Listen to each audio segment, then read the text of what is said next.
کی آواز ہے، اور وہ آواز امام وقت کی آواز ہے۔ آج بھی امام وقت، ہمارے وقت کا امام بھی یہی کہہ رہا ہے، کوئی میری مدد کرنے والا؟ خوب یہ آواز گونج رہی ہے۔ لیکن ہم جیسے جو لوگ امام کے سامنے تھے، ان کو یہ آواز کیوں نہیں آئی؟ مگر کیا ان کے کان نہیں تھے؟ نہیں تھے، شور تھا، شور تھا دنیا کا۔ عمر ابن سعد، کتنی دفعہ امام نے اس سے گفتگو کی ہے، کتنی دفعہ امام نے اسے آفر کی، امام نے اسے کہا کہ تمہیں گھر چاہیے، تمہیں دولت چاہیے، ہم دیں گے تمہیں، مگر اسے آواز نہیں آ رہی تھی۔ کیا آواز آ رہی تھی؟ مگر دنیا کا شور زیادہ تھا، شہر رے کی گندم کی محبت اس کے وجود میں زیادہ تھی۔ عزیزان محترم، جب انسان دنیا کے شور کی طرف ہو تو وہ اپنے وقت کے امام کو نہیں پہچانتا۔ خوب یہی ہمیں ان چند دنوں میں اپنے آپ کو کرنا ہے۔ کیا ہماری زندگی میں بھی کوئی شور ہے؟ اب ایک شور معاشرتی ہے، معاشرے کا ہے، ایک شور ہمارے اندر سے ہے، ہمارے اپنے اندر کی خواہشات، ہمارے نفس، ہماری وہ چیزیں کہ جو ہمیں ہمارے وجود سے دور کرتی ہیں، وہ ایک شور ہمارے اندر بھی برپا ہے۔ خوب ہم اپنے اس شور کو کیا خاموش کریں گے کہ نہیں کریں گے؟ کربلا سیکریفائس ہے، کربلا ایثار ہے، کربلا قربانی ہے۔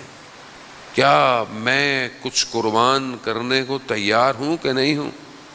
اگر میں کچھ قربان کرنے کو تیار نہیں ہوں تو میرے اندر بہت شور ہے، اور یہ شور مجھے اپنے وجود کو امام کو دینے نہیں دے گا۔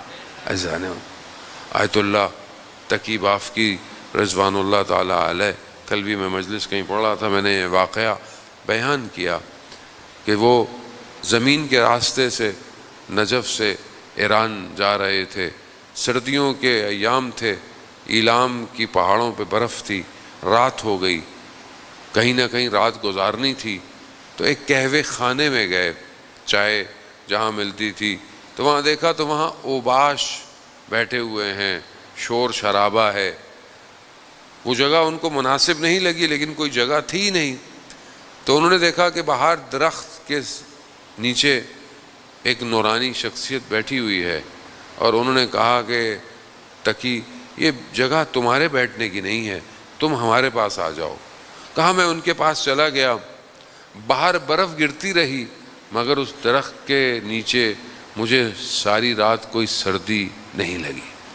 رات گزاری، صبح فجر کا وقت آیا، ان کے پیچھے میں نے نماز پڑھی، جب روشنی پھوٹی تو پھر انہوں نے کہا کہ سفر شروع کرتے ہیں۔ چلنے لگے تو مجھے احساس ہوا، اور یہ احساس خود نہیں ہوتا جب تک امام خود نہ چاہے۔ مجھے یہ احساس ہوا کہ یہ کوئی اور نہیں، یہ وقت کے امام ہیں۔ جیسے مجھے احساس ہوا، مجھے امام نے کہا کہ اب آپ کو پتہ چل گیا ہے تو ہم آپ سے رخصت لیتے ہیں، اب ہم جاتے ہیں۔ تو شدت عشق، شدت ملاقات، محبت، یہ ہمارے اندر ہونی چاہیے۔ عزیزان محترم، ہمارا 24 گھنٹے گزر جاتے ہیں، ہمارے وجود سے ایک دفعہ بھی نہیں نکلتا یا صاحب الزمان، نہیں نکلتا۔ ظاہر ہے جس کو انسان یاد کرے اسی سے نکلتا ہے، کہیں درد ہو تو اسی کا نام نکلتا ہے جو طبیب ہوتا ہے، لیکن میرا طبیب نہیں بن پایا۔ ایسا نہیں کہ میں خود کمزور ہوں، یا صاحب الزمان یا مہدی ادرکنی میرے وجود سے نہیں نکل رہا۔ خوب نہیں نکل رہا، اس کو آپ ایکسیپٹ کریں، کیوں نہیں نکلتا؟ تو کہا جیسے ہی ان کو احساس ہوا، بہرحال انہوں نے کہا کہ میں آپ سے پھر کب ملوں گا؟ تو کہا ابھی آپ کم جا رہے ہیں تو کم میں ملاقات ہوگی، اور سبزہ زار میں ہماری ملاقات ہوگی۔ یہ کہے بڑے شوق سے، بڑی محبت اور بڑی تڑپ کے ساتھ کم پہنچے، 3 دن کم میں رہے، دیکھا امام سے ملاقات نہیں ہوئی۔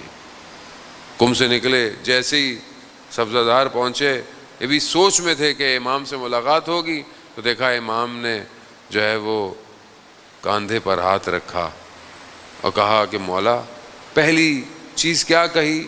مولا آپ نے کہا تھا کم میں ملیں گے، آپ تو کنب میں نہیں ملے۔ تو امام فرماتے ہیں ہم کنب میں ہم تمہارے پاس کھڑے تھے جب تم حرم کے باہر کسی خاتون کو مسئلہ بتا رہے تھے، تو ہم تمہارے ساتھ کھڑے ہوئے تھے۔ عزیزان محترم، ہمیں نہیں پتا ہم کبھی سڑک میں کبھی بازار میں، ہماری نگاہیں کہاں ہیں، ہمیں کیا پتا اس وقت ہمارے برابر میں ہمارا امام کھڑا ہوا ہو۔ خوب یہ بہت ضروری ہے، یہ آپ کو محسوس کرنا ہے۔ امام زندہ ہے، امام غیبت کے پردے میں ہے، لیکن امام زندہ تو ہے۔ اب کیا میں اپنے امام کے قریب جا رہا ہوں کہ نہیں جا رہا؟ کربلا یہی ہے۔ کربلا کیا ہے؟ کچھ لوگ اپنے امام تک پہنچ گئے، انہی کی گفتگو ہم کرتے ہیں کہ جو لوگ امام تک پہنچے وہ کون لوگ تھے، کیسے لوگ تھے، ان کے اندر ایسا کیا تھا کہ جو اپنے امام کو پہنچ گئے۔